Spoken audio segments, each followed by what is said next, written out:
Assalamualaikum warahmatullahi wabarakatuh. Pada hari ini Abon akan buat video baru, yaitu Abon tengah buat balai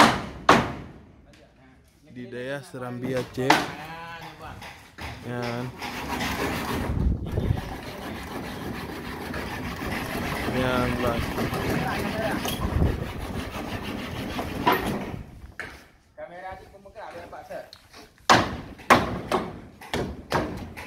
itu anggota bangunan,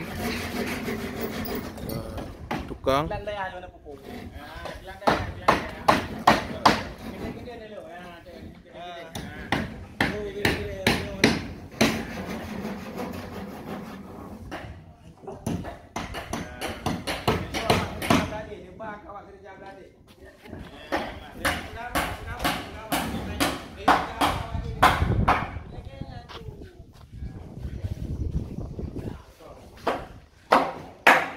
ya ban, ya tukang.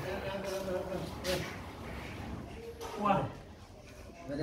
Ya, hari ini kita lagi bertukang buat rumah baru dan alhamdulillah insyaallah besok atau lusa sudah kembalinya santri dari kampung.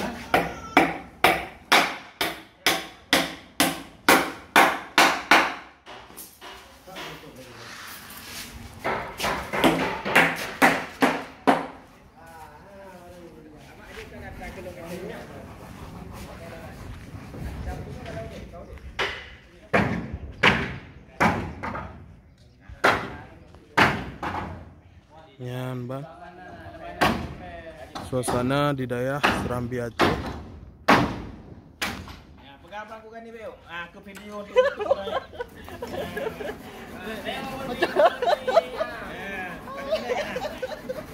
Dua. 2 minit kalau saya.